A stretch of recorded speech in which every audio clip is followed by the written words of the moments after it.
Welcome to episode 241 of The Night Shift. The London Knights have just finished 3 games in Eastern Ontario, in Peterborough, in Ottawa, and in Kingston. As we record this, Mike Stubbs and Kyle Grimard with you. You can find us wherever you find shows, Apple Podcasts, Google Podcasts, Spotify, and you can also find us on the London Knights YouTube channel. We'll mix in a tiny bit of Blue Jays into this because I think that'll be helpful. This is...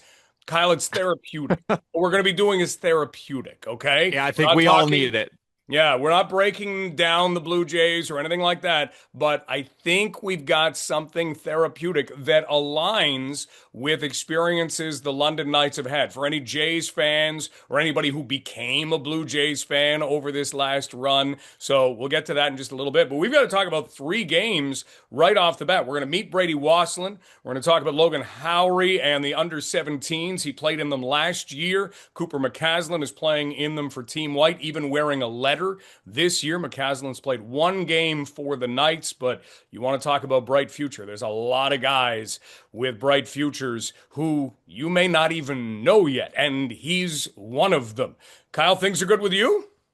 Things are good over here. You know, it was a road trip, so a little different, of course, not at the rink doing the games on Friday nights or over the course of the weekend. I know you travel with the team. I got to watch a little bit of it, just picking away here and there throughout the weekend, of course, with the newborn and everything. But it's good. But it's nice, Mike, because I remember at the beginning of the season we talked about it after I think the first 4 games or first 4 or 5 games that the Knights over the last 20 years do not have a record over 500 in those first 4 games, dating all the way back. And normally around this time, you know, players figure out the systems, the teams kind of figure it out, and then the Knights go on a nice little run. And we're currently in the middle of that. The Knights, I think over their last, 10 or 11 games, or 9-0-1 or 10-0-1, they are 10-1-1, sorry. They have figured it out, and you can start to see the system a little bit. I know after the last home game, they were 7-0-1. They've lost 1 since with 2 wins. So let's say 9-1-1 over their last 11 games, let's say. Okay, yeah, you're exactly right. You can do that over the last 11. And they went from September the 26th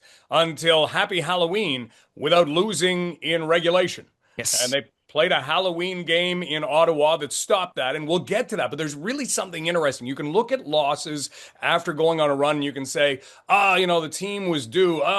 But you can actually look at what happened in that game as to why it went that way. And so we'll touch on that, but we got to talk Knights and Peterborough to begin with, because London went through a stretch. If we're talking numbers, they had gone through a stretch of 7 years recently where they'd only won twice in Peterborough. Peterborough and the square corners and the way the game goes just doesn't seem to suit the Knights' style very often. But they had won their last 2. Isaiah George had won a game in overtime 3 trips ago, and then the Knights won handily last year with the team that they had. Peterborough was certainly in a rebuild mode, and then this year the Knights won handily again. It took a lot of shots at Mason Johnston, who is the brother of former London Knight Caden Johnston, but he came out making his first home start, did a lap, and was dialed in from the beginning. And so it took a lot to beat him. I think the Knights had 23 shots on goal in the first period.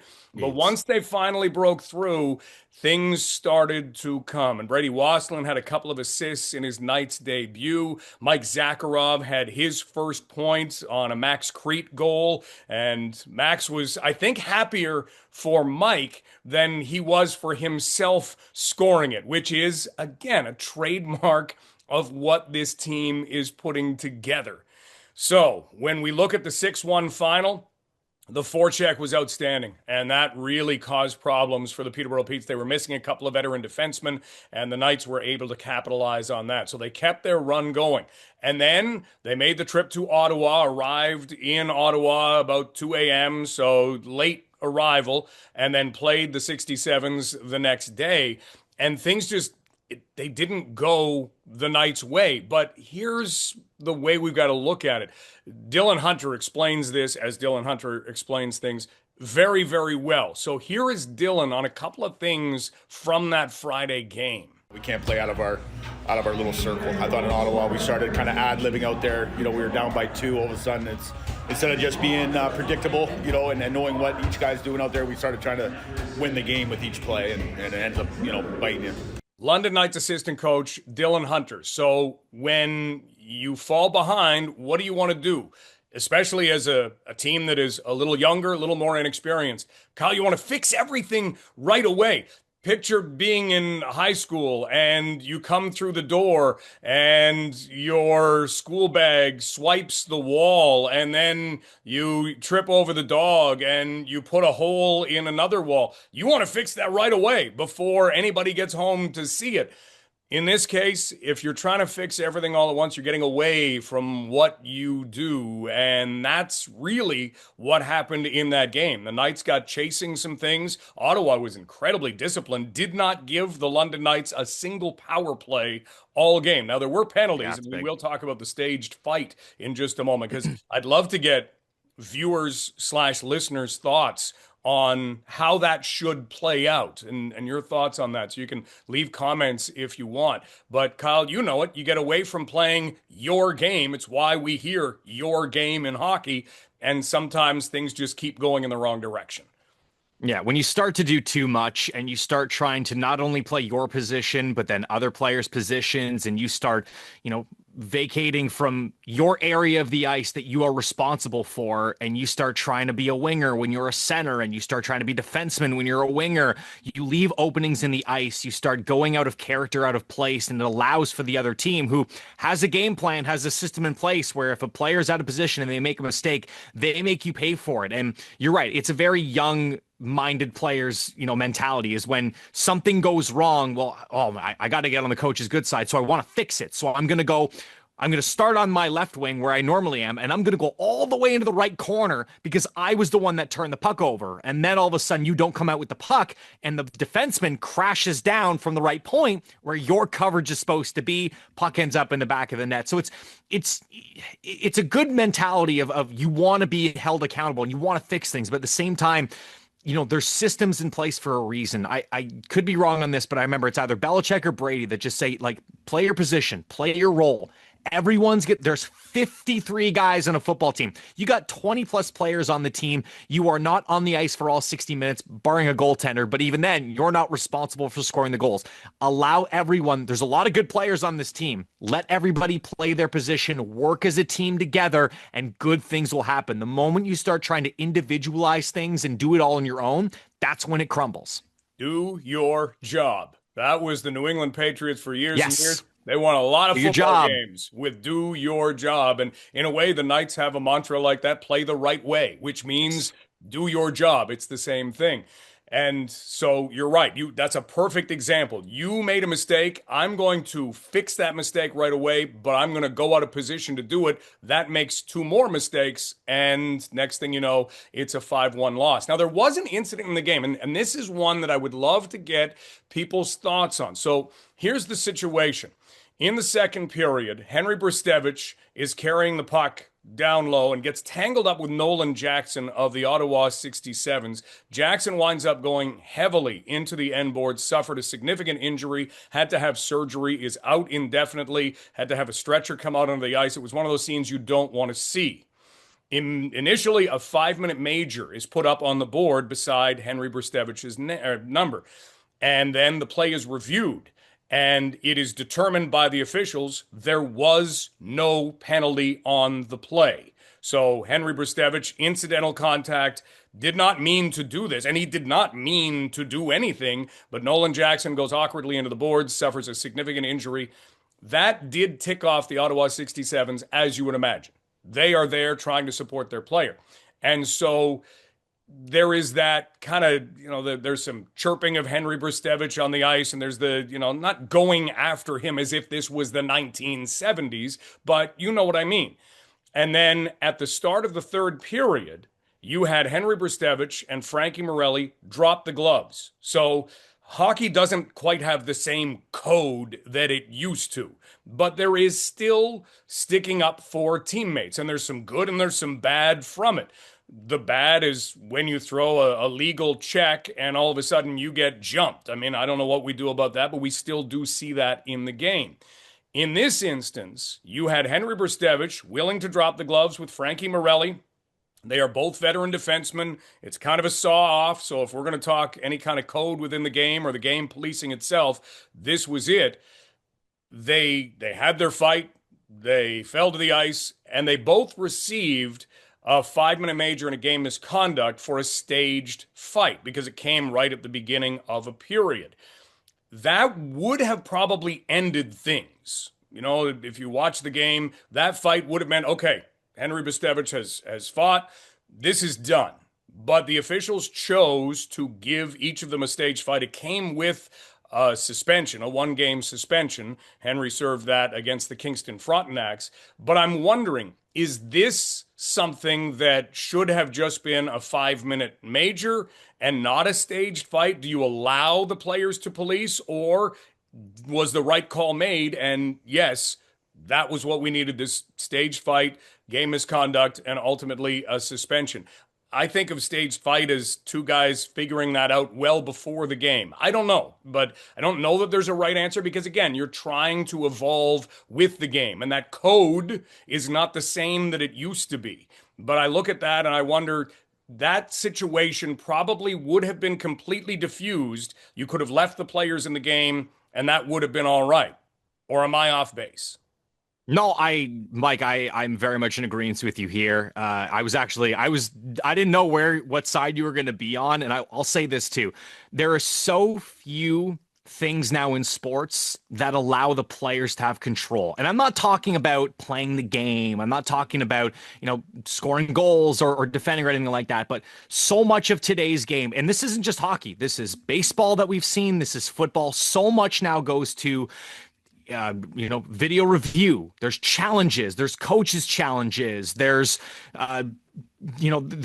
so much that happens that is out of the player's control, or something happens and then it gets put on the officials or gets put on the coaches, and all of a sudden a decision gets made without the players really having any option to be able to do anything about it. So whatever gets called, the players just have to live with it and move on. And especially in times we've seen, Mike, in games where things get out of control and either the officials don't do enough and things get out of hand, or the officials are way too involved to the point where it ruins the flow of the game. I like that there is a small element where the players figure it out amongst one another to have something quick done out of the way. I understand that they're looking out for the health and safety of kids, especially players who are drafted and have, NHL capital towards their names or are trying to get drafted in this upcoming draft.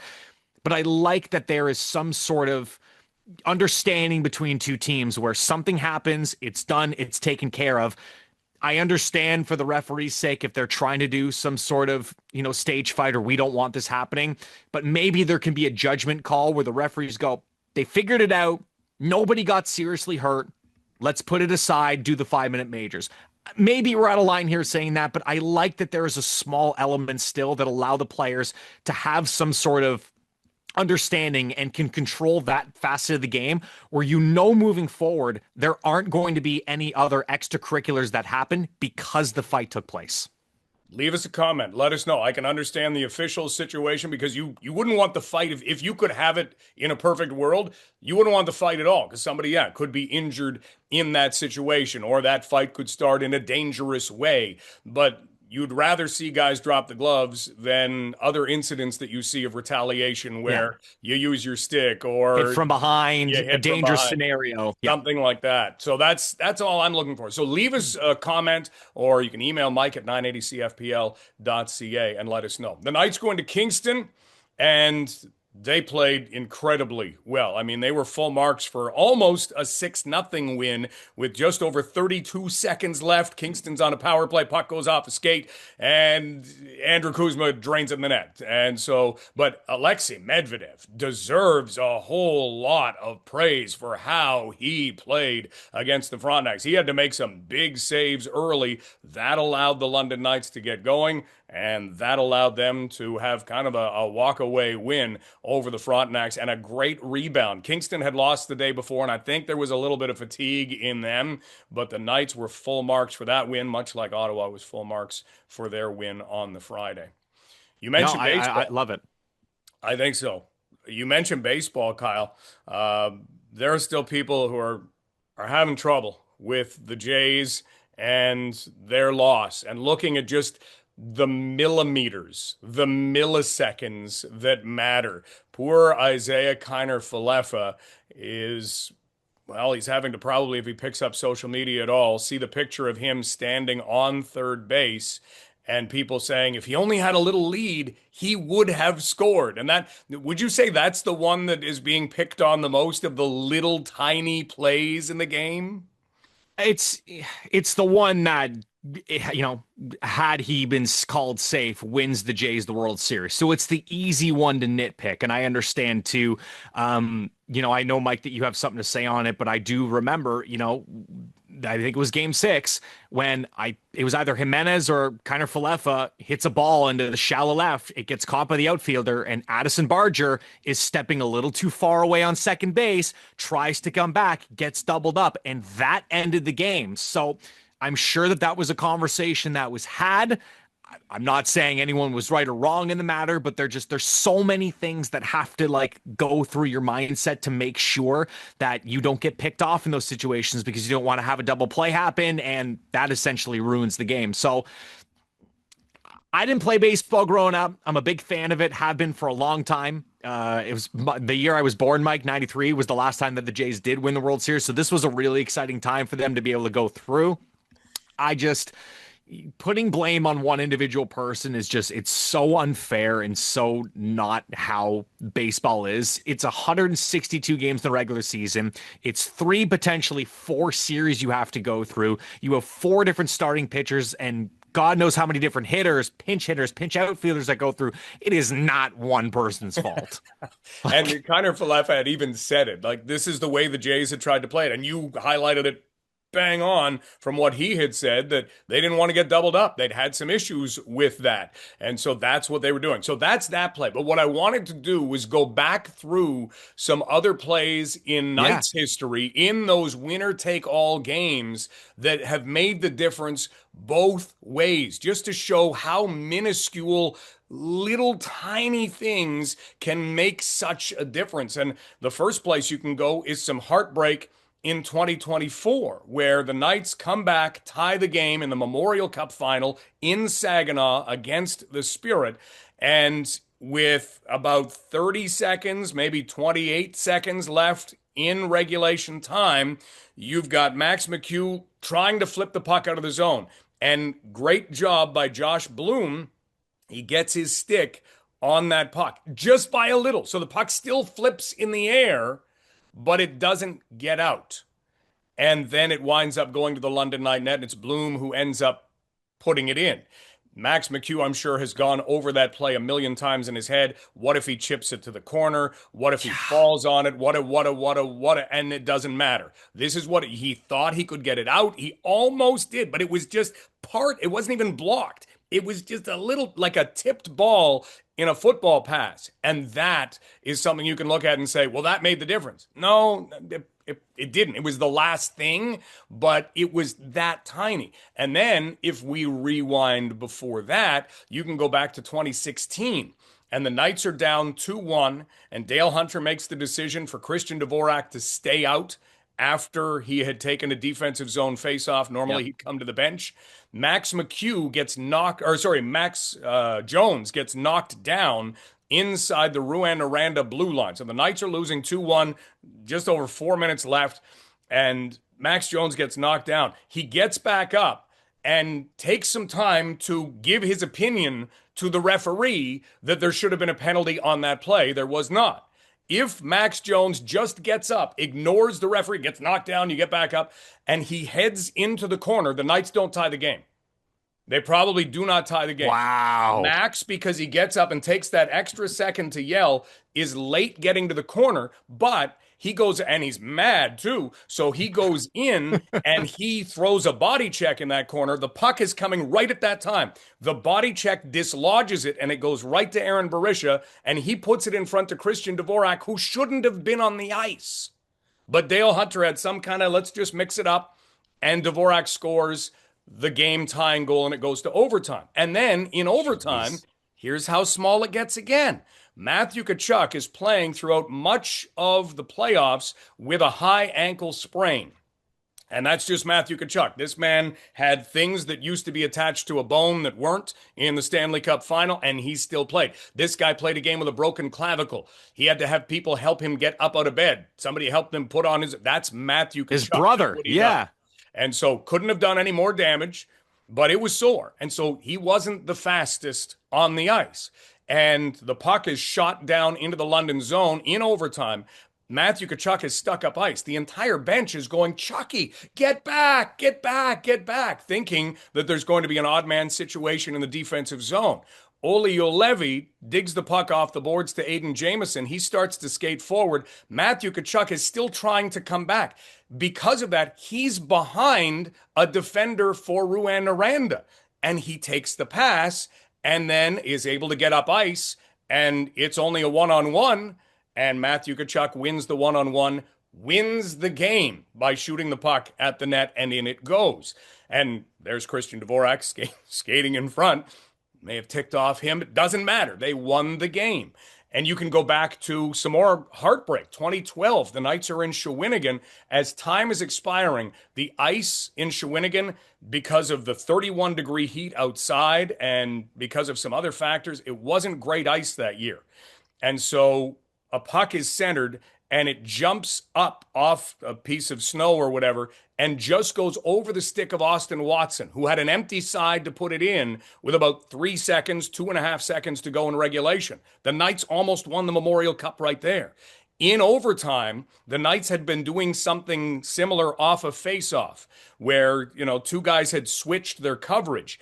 Either Shawinigan picked up on it or accidentally interrupted it, but it didn't work off that faceoff. Shawinigan winds up getting the puck. It goes around the board. They center it. They score. But it was that little faceoff that little tiny thing. And I could go on and on and on, but you get the point.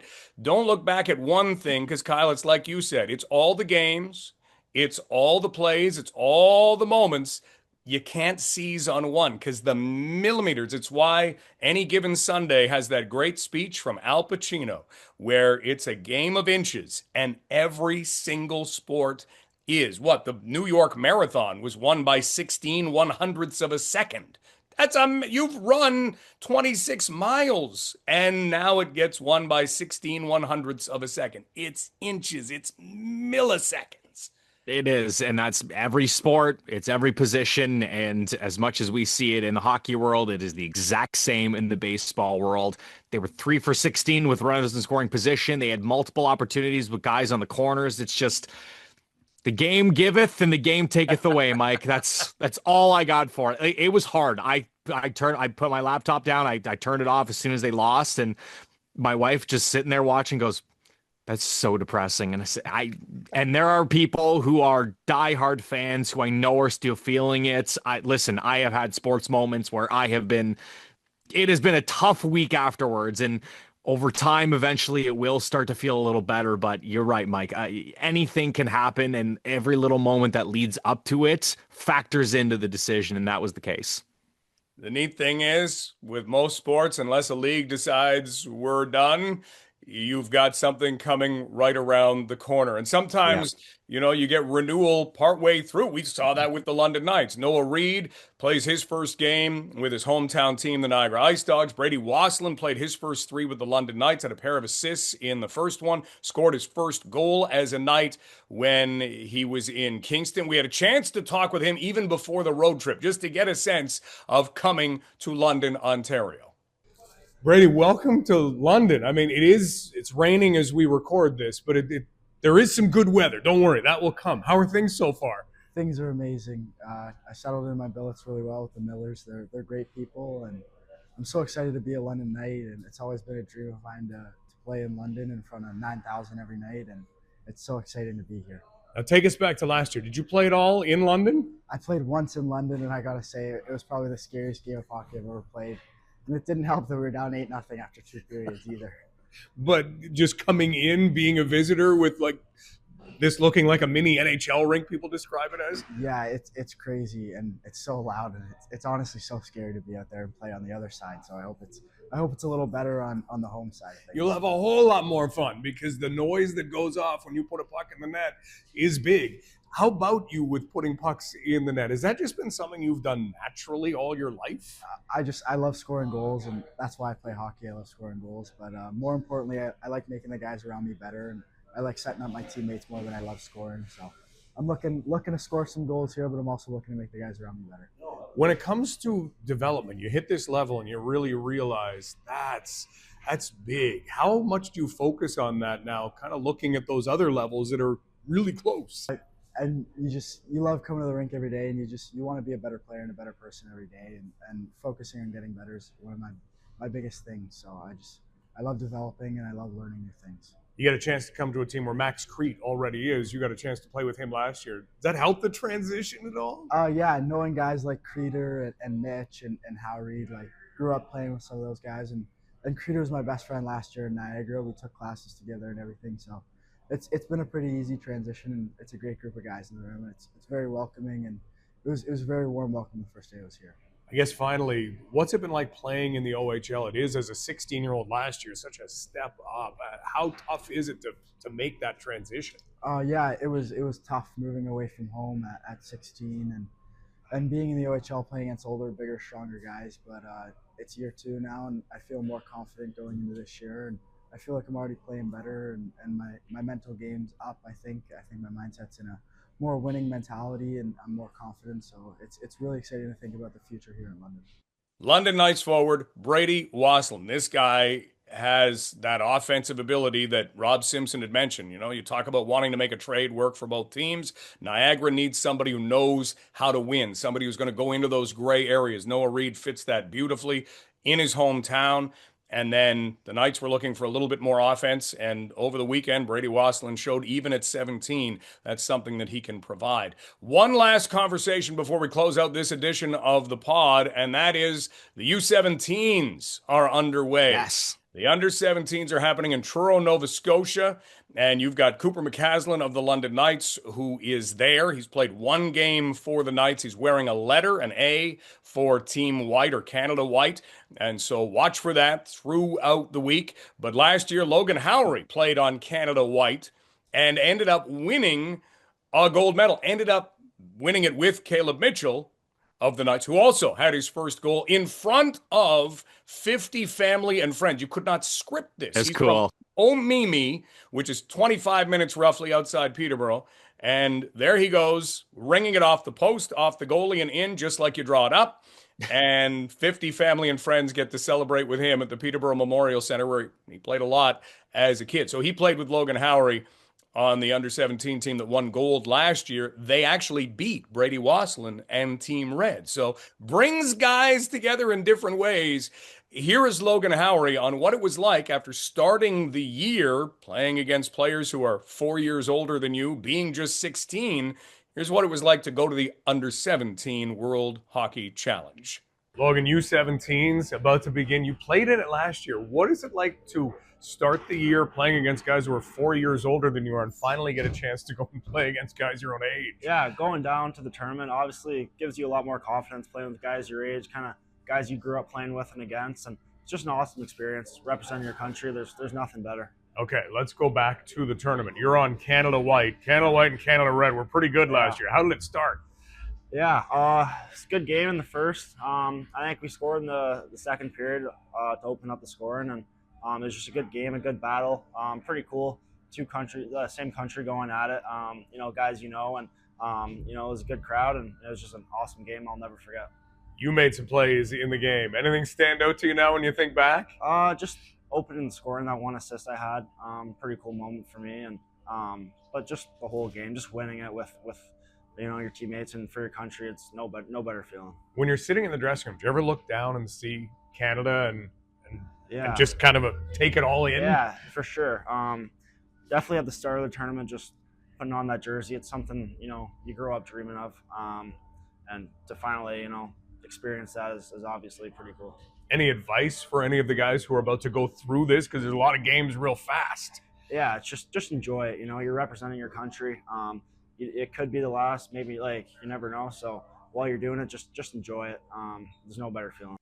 London Knights forward Logan Howry. The Knights now go to Guelph for a midweek game, their final game in a 5-game stretch away from Canada Life Place. Then they return to Canada Life Place on Friday, November 7th, and they'll face the Kingston Frontenacs again. So get your tickets, londonnights.com for tickets and ticket information.